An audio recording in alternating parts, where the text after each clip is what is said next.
Bonjour à tous et bienvenue sur Ginvest, le canal d'investissement où l'on vise l'enrichissement. Et aujourd'hui, on se retrouve pour une nouvelle vidéo. Bon, le setup a un peu changé, c'est normal, c'est exceptionnel parce que Madame dort, donc il ne faut pas parler trop fort. Alors aujourd'hui, c'est une analyse d'action que je vais vous proposer d'une entreprise que j'aime vraiment pas mal, Texas Instruments. Alors comme d'habitude, le sommaire de la vidéo. Dans un premier temps, nous verrons l'entreprise Texas Instruments du passé au présent, donc son histoire. Ensuite, nous ferons l'analyse fondamentale, donc ce qu'elle est et ce qu'elle fait. L'analyse quantitative suivra juste après, donc des ratios et des chiffres. Et pour finir, nous verrons ma décision en guise de conclusion. Alors comme d'habitude les amis, je ne suis toujours pas un professionnel de la finance depuis la semaine dernière, ça n'a pas changé. Vous devez être responsable de vos investissements en faisant vos propres recherches avant de passer à l'achat ou non d'un titre. Alors sans plus tarder, commençons tout de suite. L'entreprise Texas Instruments, on va un peu voir son histoire et vous allez voir que tout a commencé il y a ça très longtemps, en 1930. Quand Texas Instruments est fondé à Dallas par deux ingénieurs, un maire de Dallas, c'est quand même pas mal, et un géophysicien. Ensuite, en 1958, Texas Instruments révolutionne complètement l'électronique en inventant le circuit intégré. En 1967, Texas Instruments développe la première calculatrice électronique portable. Vous l'avez utilisée si vous avez été au collège. En 1997, elle acquiert Silicon Systems. En 2011, c'est le rachat de National Semiconductor. Et en 2021, TI annonce l'expansion de ses capacités de fabrication de semi-conducteurs avec des investissements colossaux. Alors maintenant qu'on a vu l'histoire, on va un peu voir l'analyse fondamentale, donc ce qu'elle est et ce qu'elle fait, et c'est très important avant de se plonger dans l'analyse quantitative. Si vous êtes impatient, vous pouvez directement aller à l'analyse quantitative. Là, on voit tous les critères et pourquoi je l'achète. Mais tout d'abord, on va voir ensemble le business model de Texas Instruments. Donc en fait, comment elle gagne de l'argent. Mais tout d'abord, regardons un peu l'écosystème des semi-conducteurs parce qu'il est assez vaste et varié. Alors là, je vous le propose à l'écran, il y a les Fabless Chips Firms qui vont être en fait les entreprises qui conçoivent et vendent des semi-conducteurs mais qui ne possèdent pas leur propre usine. Ensuite, il va y avoir les foundries, donc les fonderies, ça va être les usines de fabrication comme TSMC ou Global Foundries par exemple, ce sont les deux plus grandes dans le monde. Il va y avoir également les IP and Design Software, donc là ça va être des entreprises qui fournissent les logiciels pour designer des semi-conducteurs. Donc là, on va retrouver ARM et Cadence Design, par exemple. D'ailleurs, Cadence Design est une très bonne société que je vous invite à analyser si vous le voulez. Et nous, on va retrouver notre entreprise Texas Instruments dans Integrated Device Manufacturers, donc les IDM.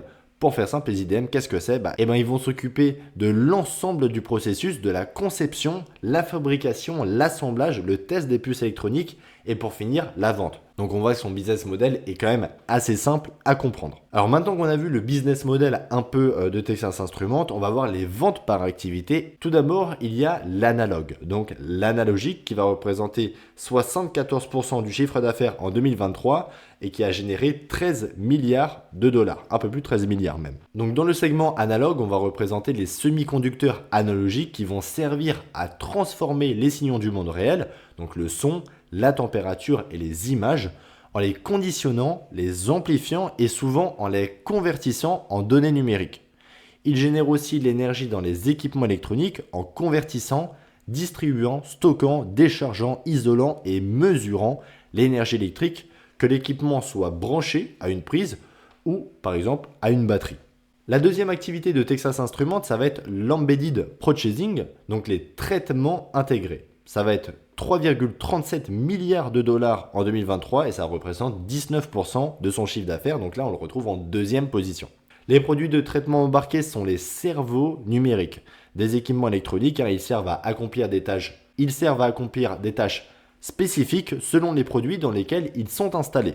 Là, ce qui est intéressant, c'est que Texas Instruments va proposer des traitements intégrés qui vont des microcontrôleurs, donc les MCU, tout simple et bon marché, rien de très complexe, comme les brosses à dents électriques par exemple, aux dispositifs plus complexes comme le contrôle moteur notamment. Donc là, je vous ai donné un exemple très simple, je ne voulais pas vous prendre la tête avec ça. Ensuite, le troisième élément, ça représente 7% du chiffre d'affaires en 2023 à donc 1,1 milliard de dollars. Donc là, dans le autre, donc Other, pour ceux qui vont regarder le rapport annuel, ça va être les ventes des produits DLP. Donc là, ils sont généralement utilisés pour la projection d'images en haute définition. On va retrouver également les calculatrices, les ASIC, ASIC, qui vont être des circuits intégrés spécifiques à une application. Et ce segment, il va aussi inclure les charges d'acquisition, d'intégration, de restructuration et des gains et pertes qui vont provenir de potentielles autres activités. Et on va même retrouver les cessions d'actifs. Donc là, c'est un peu le fourre-tout dans le OSE.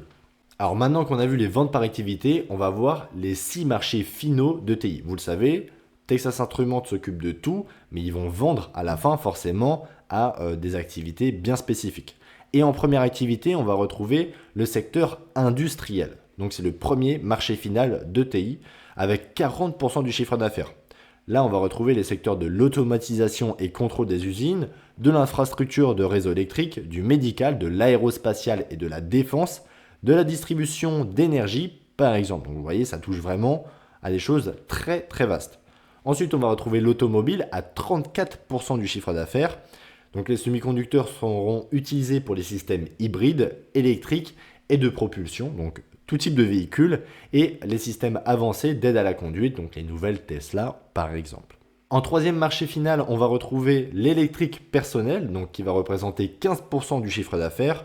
Là, ça va tout ce qui va toucher aux produits dans les téléphones portables, les PC, donc les ordinateurs, les télévisions, les périphériques connectés et même nos imprimantes. Le quatrième marché, ça va être les équipements de communication, donc 5% du chiffre d'affaires. Donc là, c'est le secteur des infrastructures sans fil, des réseaux câblés, etc.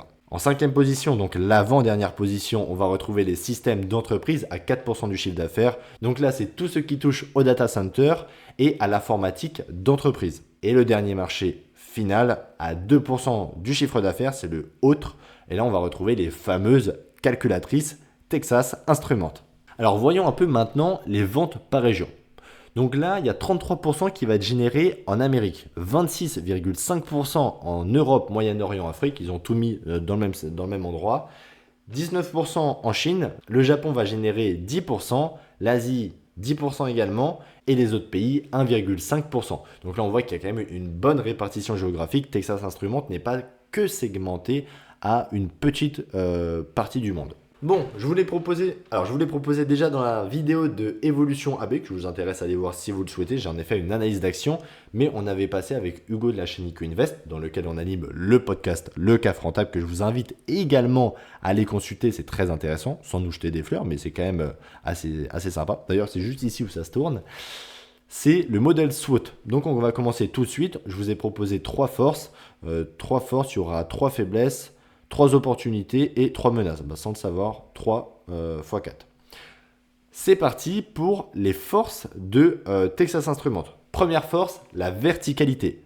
Et oui, parce que l'entreprise va s'occuper de la conception, de la fabrication, de l'assemblage jusqu'à la vente de ces semi-conducteurs.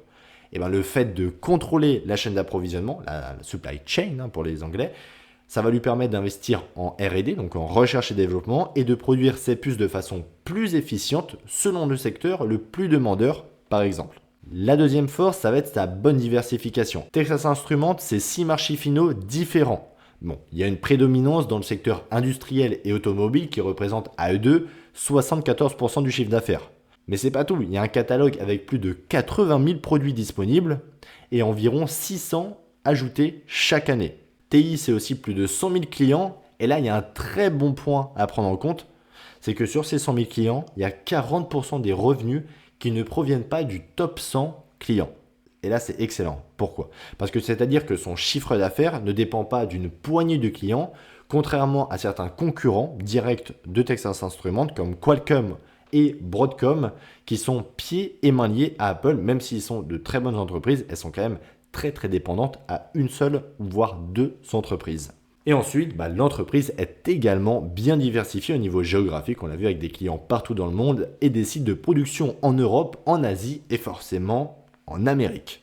Et la dernière force pour moi, alors elle en a plein, mais la top 3 des dernières forces, ça va être sa position de leader mondial. Pourquoi ? Parce que Texas Instruments a des parts de marché en 2023 dans les semi-conducteurs très importantes, surtout dans ces 2 secteurs principaux, l'analogue avec 16% des parts de marché, parce que l'analogue en 2023, au total dans le monde, ça va représenter 81 milliards de dollars. Donc Texas Instruments est plutôt bien implanté. Ensuite, il va y avoir le secteur Embedded Processing, donc le traitement intégré, qui représente 31 milliards de dollars en 2023.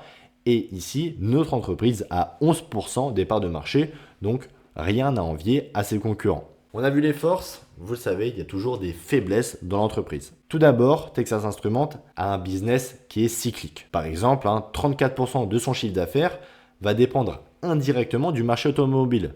Bon là, vous le savez, il est très connu pour son extrême cyclicité. J'en avais fait une vidéo dans l'analyse d'action de Stellantis. Alors petit tips, pour voir si une entreprise est cyclique, je vous invite tout simplement à regarder l'évolution du chiffre d'affaires. La deuxième faiblesse de Texas Instruments pour moi, c'est qu'elle n'est pas du tout elle n'est pas du tout, mais elle est pas tellement dans le momentum. Je vous explique pourquoi. Pour moi, TI, elle est un peu boudée par le marché. Bon là, elle a reconnu un rebond depuis janvier, mais elle reste quand même boudée largement parce que elle est dans les semi-conducteurs, mais elle n'est pas dans les semi-conducteurs comme Nvidia avec ses puces GPU qui servent à l'IA générative. Là, Texas Instruments, vous l'avez vu, c'est pour les brosses à dents, pour les moteurs, etc. On ne va pas construire une image et des trucs de fou avec Texas Instruments. En tout cas, avec les semi-conducteurs de TI. Et ensuite, pour moi, la dernière faiblesse, et pas des moindres, c'est que c'est une entreprise qui est CapEx-VOR. Bon, c'est une entreprise qui consomme énormément, enfin plutôt qui a besoin d'énormément de CapEx. Pourquoi ? Tout simplement parce qu'elle s'occupe de toute la chaîne de valeur. Elle doit donc constamment investir dans ses usines, dans ses machines et dans ses produits pour rester au top du top. Et il n'y a qu'à voir son allocation du capital entre 2014 et 2023, c'est 40 milliards de dollars qui ont été investis dans la R&D, dans la vente, le marketing et dans les dépenses en investissement, ce qui est vraiment pas mal. Et surtout, et c'est pour ça qu'elle a pas mal corrigé, c'est que le management, il s'est un peu chauffé la tête, il a un peu pété les plombs ces derniers temps, en augmentant le CAPEX à 5 milliards de dollars par an de 2023 à 2026. Alors ensuite, après les faiblesses, on va voir les opportunités. Et il y en a, forcément. Déjà, Texas Instruments peut augmenter encore ses parts de marché. Tant qu'elle n'a pas 100%, elle peut encore en avoir. Dans ces secteurs de l'analogique, là où elle est la meilleure, et des traitements embarqués qui représentent à eux deux 90% de son chiffre d'affaires. L'analogique est présent dans tous les appareils électroniques et les processeurs intégrés dans la plupart. Elle peut aussi trouver des opportunités dans tout ce qui est technologie verte et durable. Elle peut faire en sorte de continuer de développer des solutions qui servent à réduire l'impact énergétique des véhicules. Pourquoi ? Parce que Texas Instruments conçoit des semi-conducteurs destinés à rendre des moteurs intelligents, c'est-à-dire dans le but de consommer de moins en moins d'énergie. Et la dernière opportunité, comme d'habitude, l'entreprise peut racheter une de ses concurrentes. Alors ses free cash flow ont fondu, on est d'accord, mais elle reste quand même largement en positif, elle a quand même beaucoup de cash de côté. Elle peut très bien se positionner en rachetant un de ses confrères pour continuer de croître. Donc là, c'est vraiment la croissance externe. Alors Texas Instruments a des opportunités, oui, on est d'accord, mais elle a également des menaces. Elle fait face à des défis qui sont majeurs.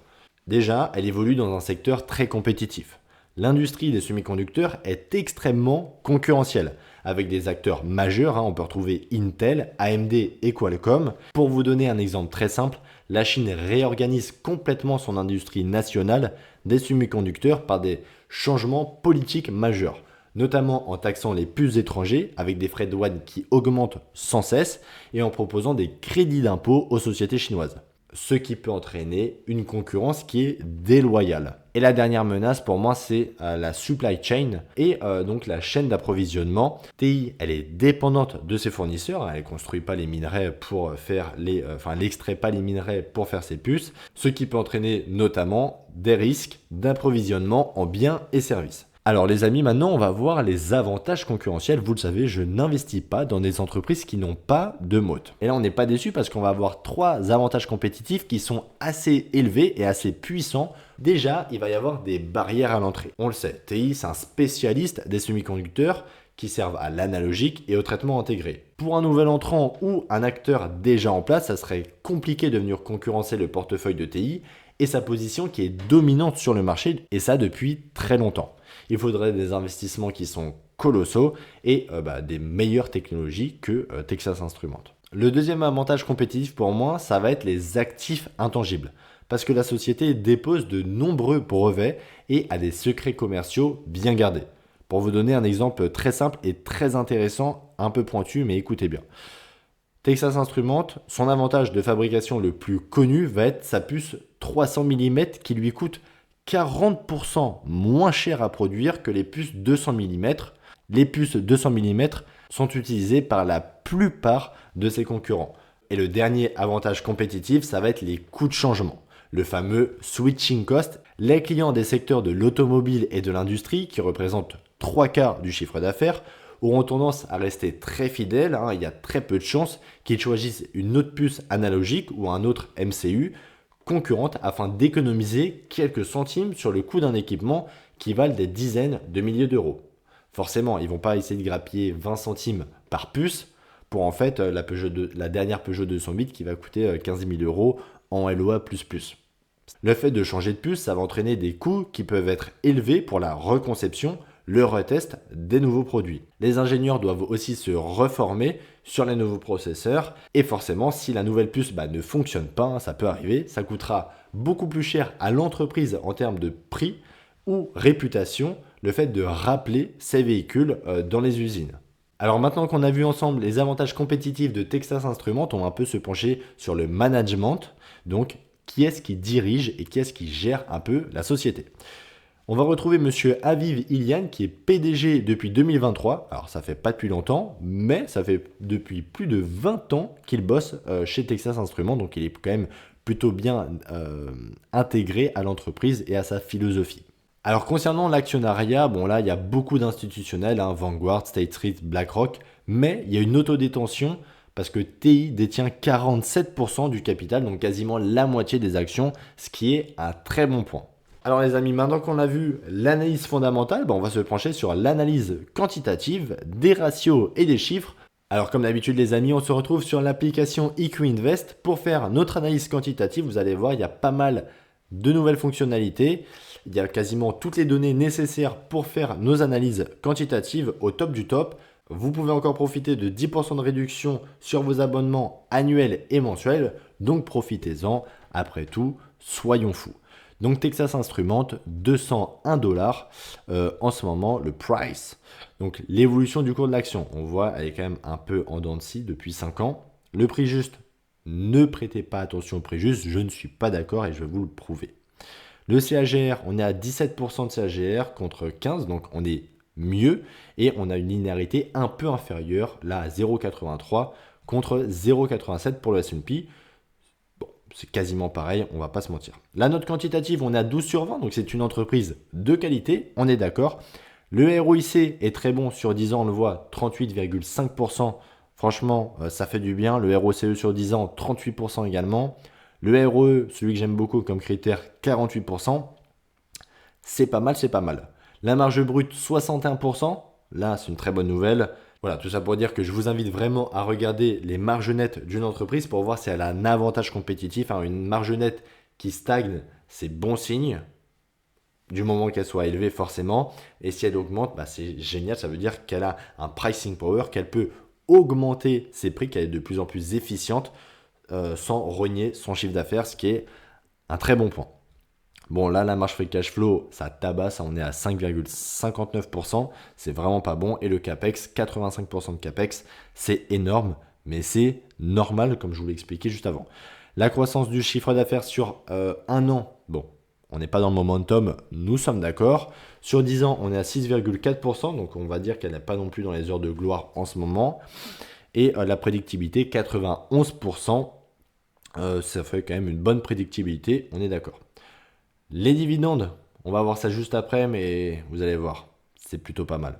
Les free cash flow, par contre, là, ça fait mal, je peux rien vous dire, plutôt moins 78% de free cash flow sur un an, ça fait vraiment mal. L'évaluation du prix, l'évaluation du prix sur EQ Invest, c'est vraiment bien fait, c'est juste que c'est sur les free cash flow. Donc quand votre entreprise fait n'importe quoi de ses free cash flow en ce moment, forcément, l'évaluation du prix va être très élevée. Mais pour moi, il ne faut pas acheter Texas Instruments comme si on achetait du Nvidia ou du ASML. C'est vraiment, on va voir ensemble, mais c'est plus pour moi un value place qu'une entreprise vraiment de croissance. Elle est carrément mature, donc faut pas abuser non plus.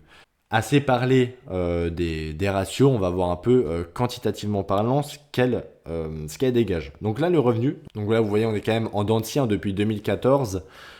13 milliards en 2014, là on était à 13 milliards aussi en 2016, donc c'est quand même assez stable, on va pas se mentir. En 2021, 18 milliards et seulement 17 milliards en 2023. On a perdu 3 milliards de dollars entre 2022 et 2023 de chiffre d'affaires. Mais c'est pas grave, honnêtement, moi ça me fait pas peur. L'EBITDA aussi, forcément, il est un peu en dents de scie, c'est normal. Bon là, je vais vous montrer les free cash flow. Ne partez pas, ça ne sert à rien et je vais vous expliquer un peu ma thèse d'investissement. Ok, les free cash flow sont hauts, hein, on va pas se mentir, ça se passe en milliards, donc 6 milliards de free cash flow par an en moyenne de 2018 à 2022. En 2023, 1,3 milliard de free cash flow, ils ont fondu. Bon, comme je vous l'ai dit, le management a fait absolument n'importe quoi, mais il y a même le fonds activiste Elliott Management qui a envoyé une lettre au board pour leur dire Eh oh les amis, là vous vous trompez. Carrément. Voilà. Donc maintenant, il y a juste à voir si le board va écouter Elliott Management et va reprendre sa philosophie, qu'on verra à la toute fin, parce qu'elle est très très intéressante pour savoir tout simplement si elle va retrouver ses free cash flow. Et moi, personnellement, je pense qu'on est très très loin de ses free cash flow historiques et qu'elle va les retrouver assez vite. Parce qu'elle tout simplement, elle a des avantages compétitifs énormes. Là, on le voit, les retours sur capitaux, hein, ils sont en augmentation constante. Il n'y a qu'en 2022 à 2023 qu'ils ont chuté parce qu'ils ont fait n'importe quoi de leur free cash flow. Mais vous voyez bien, la croissance est là et vraiment, là pour le coup, on ne peut pas l'enlever. Elle est là depuis 2014 jusqu'à 2022. Elle est là. La rentabilité, si vous regardez bien, elle est en hausse. On était en 2015 à 58% de marge brute et en 2022, on est passé à 68%. Donc, ce qui fait 18 bips d'écart. Non, ce qui fait 10 bips d'écart, excusez-moi. En 2019, vous voyez, il y a quand même une belle augmentation aussi des marges. Bon, le CAPEX aussi, on va pas se mentir, il a plutôt explosé, hein. On est passé à 11% de CAPEX à 78% de CAPEX. Bon, ils ont pété les plombs sur l'année 2022-2023. Laisse tomber. Mais ils s'en sont rendus compte, j'en mets ma main à couper. Et de toute façon, on va le voir juste ensemble, hein, parce que moi, faut pas faire de sentiments. Si l'entreprise fait n'importe quoi, si le board fait n'importe quoi, il faut bien se rendre compte que vous pouvez revendre tout simplement vos parts. Ce n'est pas le but, hein. Mais n'oubliez pas ce qu'avait dit Warren Buffett à propos de ça. Forcément, à un moment, une entreprise sera mal dirigée par un PDG. Je ne dis pas que le PDG actuel est pas qualifié, mais forcément, il y a des erreurs stratégiques à un moment. Et je pense que là, on est en plein dedans. Mais l'entreprise peut retrouver de sa splendeur juste après. Alors là, par contre, les amis, si vous voulez du dividende, vous êtes servi. On a commencé à 1,26 dollars de dividende en 2014 pour finir à 5 dollars en 2023, ce qui en fait une très belle croissance. Ça, vraiment, c'est plutôt pas mal. Les dettes, on est à 0,84 en 2014 et on est passé à 1,24 de dette sur EBITDA. 1,24, hein, faut pas que ça vous fasse peur. Moins au-dessus de 2,5, vraiment je titille. Au-dessus de 3, c'est mort. Mais si c'est en dessous de 2,5, ça veut dire que l'entreprise n'est pas vraiment pas beaucoup endettée. 1,24, ça veut dire qu'elle faudrait un peu plus d'un an d'EBITDA pour rembourser l'ensemble de ses dettes, enfin pour rembourser sa dette nette. Les actions en circulation. Les actions en circulation, elles baissent. Elles baissent, elles ne font que baisser. Plus le nombre d'actions en circulation réduit, plus la part du gâteau augmente. Et ça, c'est très important parce que quand on est actionnaire sur le long terme de Texas Instruments, même si l'entreprise, voilà, elle est cyclique, le chiffre d'affaires n'est pas en croissance, plus le nombre d'actions en circulation va se réduire, plus votre revenu par action va augmenter. Et là, Texas Instruments, c'est vraiment un pur player du rachat d'actions, mais efficient. Ça veut dire que l'entreprise vraiment profite des meilleurs moments quand l'entreprise est valorisée de façon assez basse pour racheter ses propres actions. Et ils le font depuis très longtemps et c'est quelque chose qui fonctionne. Donc là, on se retrouve dans la partie historique. Bon, qu'est-ce qu'on peut dire, hein, c'est qu'en 2014, le bénéfice par action, donc les earnings per share, on était à 2,7 dollars. On est passé à 7,13 dollars, ce qui en fait des très bons earnings per share. En tout cas, une très belle augmentation. L'EBITDA, 5 milliards en 2014. On est à 9 milliards en 2023. C'est pas fou la croissance, mais ils ont fait un peu n'importe quoi ces 2 dernières années. Voilà, il y aura les flux trésorerie pour les plus curieux. En tout cas, si vous voulez faire vos propres recherches, vos propres combos de ratios, vous avez toutes les informations nécessaires à vos recherches. Il n'y a plus qu'à fouiller, il n'y a plus qu'à dénicher ce que vous voulez trouver et à faire vos propres calculs. Voilà. Bon les amis, on va se retrouver pour la conclusion. Je ne veux pas faire une vidéo trop longue, même si c'est un peu compliqué pour les analyses d'action. Qu'est-ce qu'on peut dire de Texas Instruments pour résumer? Déjà, elle a des forces, ça on le sait. C'est une entreprise qui est très bien diversifiée, 6 marchés finaux, 80 000 produits, plus de 100 000 clients répartis partout dans le monde. Elle a une position de leader sur le marché des semi-conducteurs, bien spécifique à eux, on est d'accord, mais position de leader quand même. Elle a des risques, forcément. Le management doit arrêter de faire n'importe quoi de ses free cash flow, des dépenses en capex énormes et doit refaire la trésorerie, doit se refaire de l'argent pour le groupe. C'est très important et c'est là-dessus qu'il va falloir veiller. Si les free cash flow augmentent, on ne va pas se leurrer, le cours de l'action, on va vite voir qu'il grimpe également. Alors pour répondre au titre, je pense que Texas Instruments a encore de belles choses à vivre et qu'elle est injustement boudée par les marchés car elle ne fait pas les fameuses puces GPU d'NVIDIA et elle ne s'occupe pas de l'IA générative, on est d'accord. Mais je pense qu'elle a encore de bons moments à vivre très sereinement dans le marché boursier. Donc comme je vous ai dit dans la vidéo, je compte me renforcer dessus. J'attends juste un point un peu intéressant parce que là, elle est à plus de 18% depuis le 1er janvier. Il y a de très grandes chances pour qu'elle continue à grimper, surtout que les États-Unis, et surtout si Trump passe au pouvoir, les États-Unis veulent leur indépendance quasiment totale en semi-conducteurs. Donc là, Texas Instruments, ça va bosser. Alors pour finir en beauté la vidéo, je vais préparer un peu la vidéo de dimanche prochain.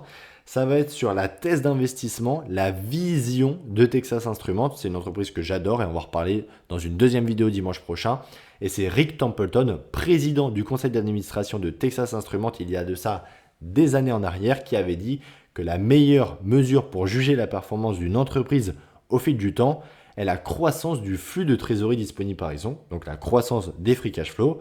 Et nous pensons que c'est ce qui génère de la valeur à long terme pour nos propriétaires. Voilà, je vous laisse finir là-dessus. Voilà, n'hésitez pas de liker la vidéo si vous avez aimé. N'hésitez pas de mettre un petit commentaire si vous voulez donner votre petite touche personnelle à l'émission. Et sur ce, je vous dis à très bientôt, à dimanche prochain pour une nouvelle vidéo. Ciao, ciao!